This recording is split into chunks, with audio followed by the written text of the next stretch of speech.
You and I have both experienced that pain.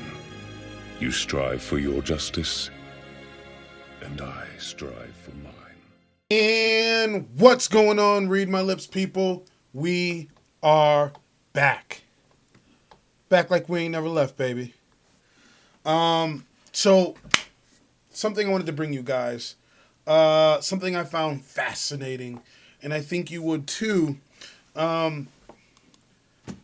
COVID-19's an interesting topic, and it really has people split on many issues. Go to the comment section, you'll see people with different ideas on how it should be handled, different ideas about masks, different ideas about this, about that, about how our government's handling it, so on and so forth. I'd even go to say on certain things it's divisive. But Michael Kim, and Yang tweeted this out, Michael Kim is an American living in South Korea. And he tweeted something out that I wanted to share with you guys if you haven't seen it, because it's, to me, it's incredibly important. And Yang tweeted this out as well, showing the stark differences between South Korea and the United States and how they're handling the coronavirus pandemic. And so we're going to go through these tweets and just kind of dig deep. So stay with me. So Michael Kim says, as an American currently in South Korea, it's very interesting to me the stark contrast on how different the two countries' response to coronavirus is. I don't think most Americans fully understand the lengths that South Korea has undergone, so I'll try my best to explain. And I think this is really important because we've got people putting on a show about masks, and there's a story, I'm probably going to cover it, where two people were fighting amongst each other in a store about masks, and then attacked the employee who tried to stop them from fighting about masks. And I was at CVS. I don't know if everybody watching this knows what CVS is, but I think they're a Fortune 500 company. I'm almost positive. But I was in CVS, and there was this girl in tears, and she was young. She was about 19, but a customer had berated her because, the girl had asked her, and this was locally, this is in my local town, to put on a mask. And so this customer completely went off on her, as if it's this girl's fault. She just works there. She's just an employee. She's just simply following the rules. Even the manager isn't someone you should berate in that situation. So we're going to go over the differences for anybody thinking that their rights are being stepped on or anything along those lines. Let's look at the differences. So, number one, upon arrival, they take your temperature at the airport and ask if you've experienced any symptoms. If you have, they move you to a separate area and give you a coronavirus test. If you haven't, they take you to another area and interview you. They also install ankle bracelets. So, you were complaining about masks. Madam, sir, you now have ankle bracelets.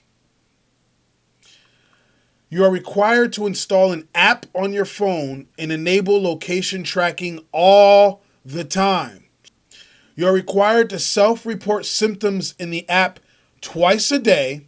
If you don't have any symptoms, you need to report that as well. This goes on for a period of 14 days. So again, this is what's going on in South Korea.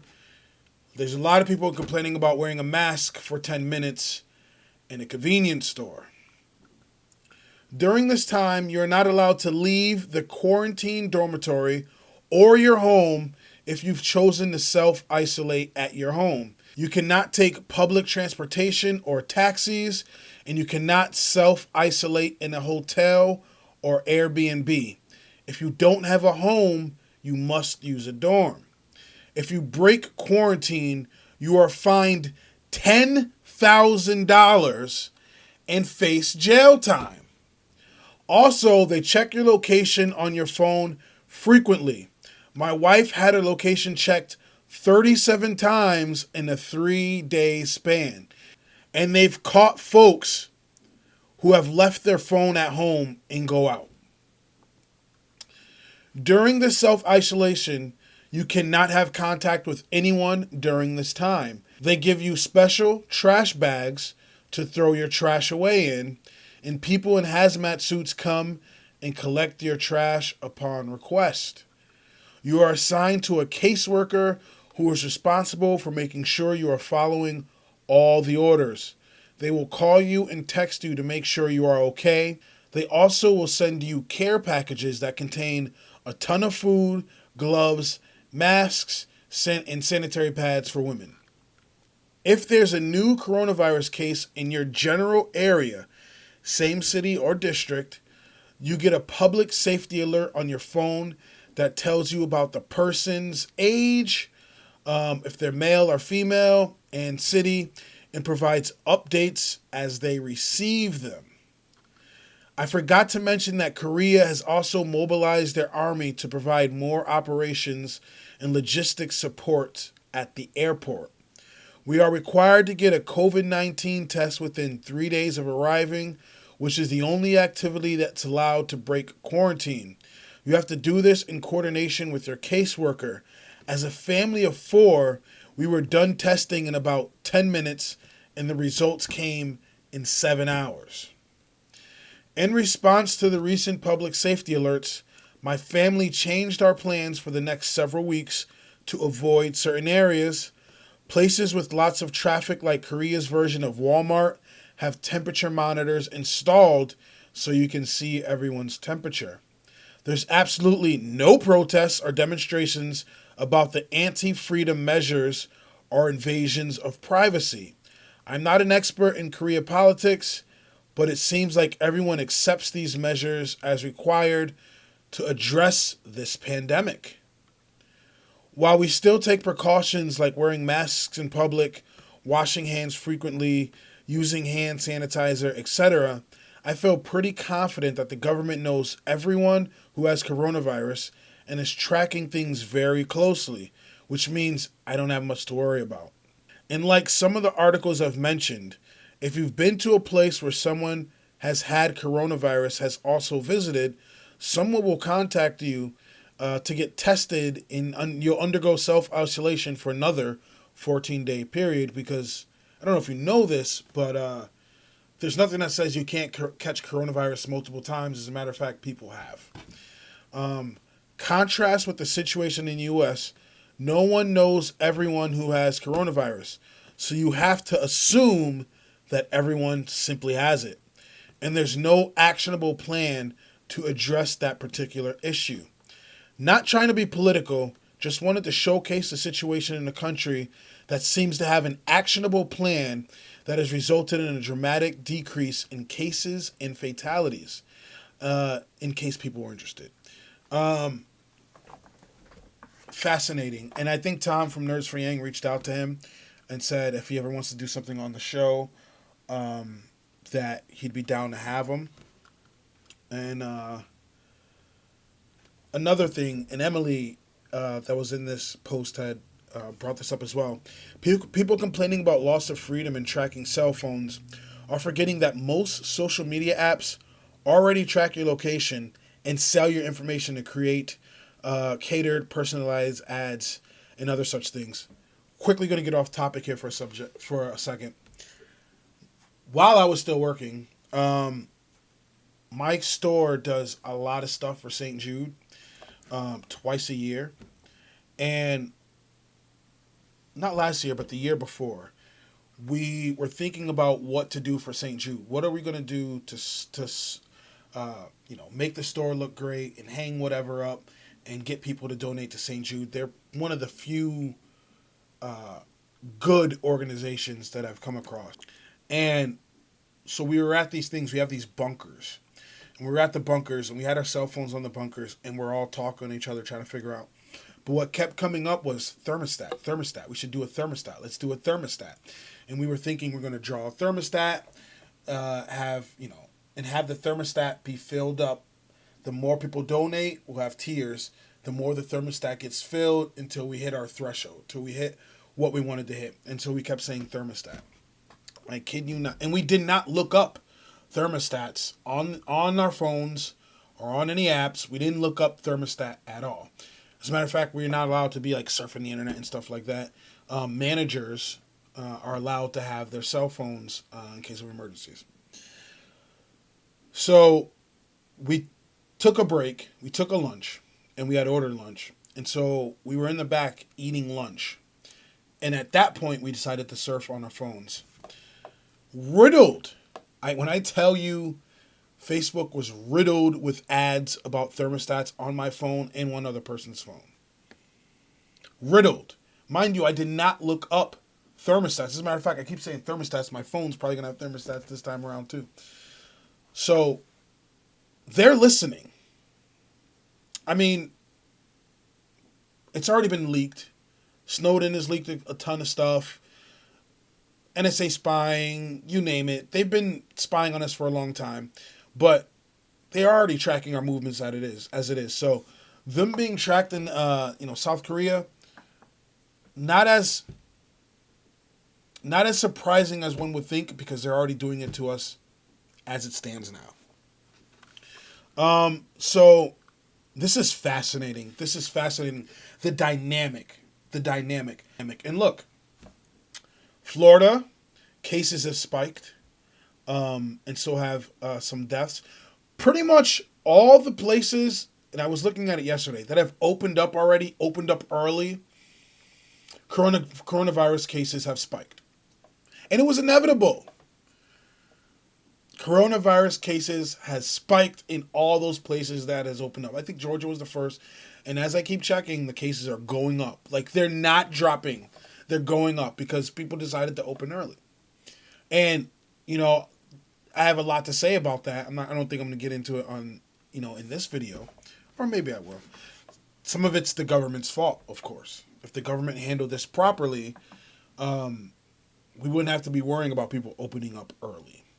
But a lot of people are willing to dive headfirst into this virus because they need to pay the bills.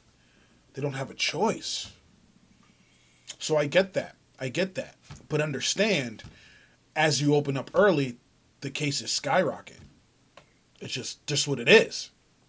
Now, I will say that John Blevins, who actually has donated to my channel and is actually a pretty incredible human being. What's up, John?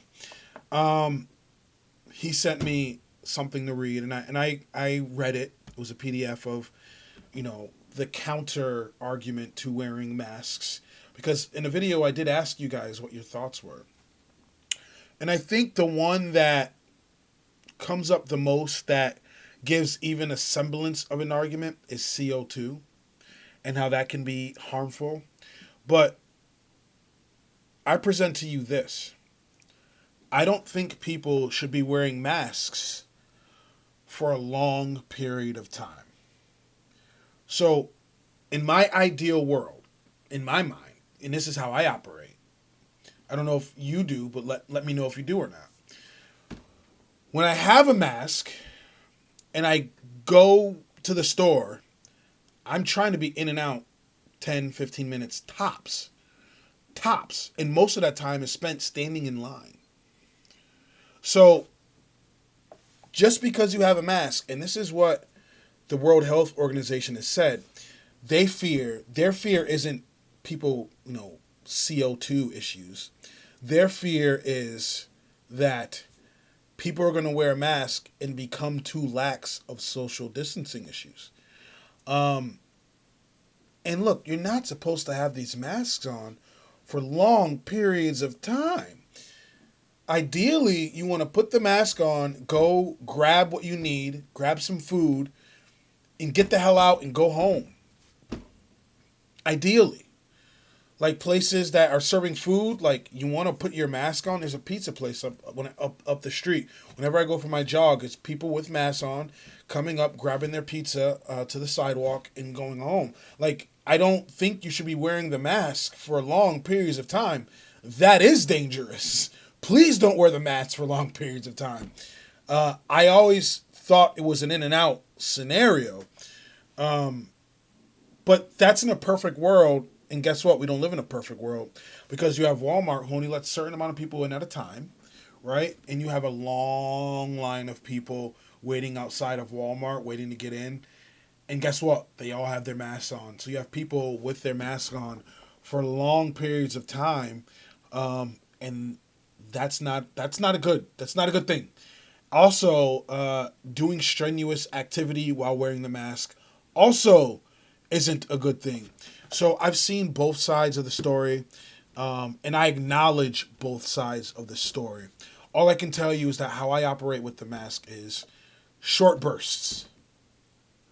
And when I'm home, mask off, and I don't drive my car with the mask on either.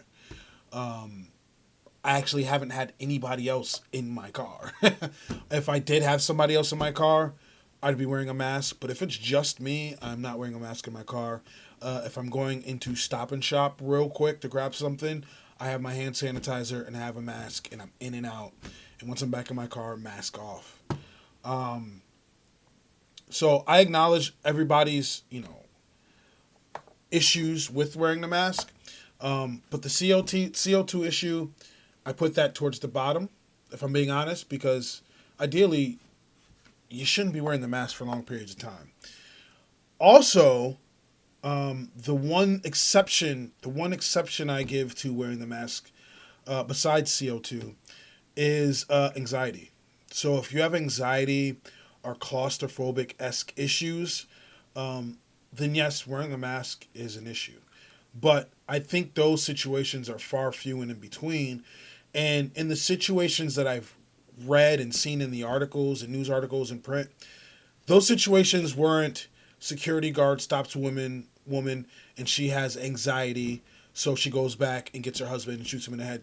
That wasn't how that played out. The people that were just in the store and attack somebody else in the store and then attack the employee, it wasn't because they have anxiety or they mentioned CO2. They were simply acting out and butting against the rules in these scenarios. It's perfectly understandable if someone has anxiety or any medical-based issue or is legit having trouble breathing and CO2 issues, and they express that to the cashier or to whomever. But understand, these scenarios of violence, those weren't the CO2 issues, and those weren't anxiety issues. So fascinating. And let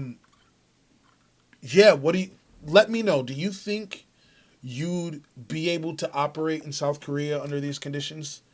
Look at the US and look at our response to, a simple thing like a request to wear a mask for a business, and then look at what, Americans in South Korea are having to do.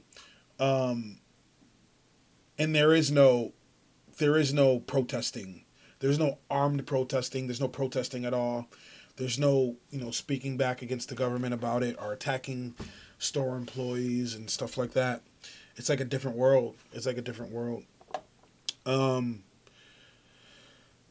Wow. So I may even try to interview that gentleman, but he'll probably get on Nerds for Yang if he wants to be interviewed.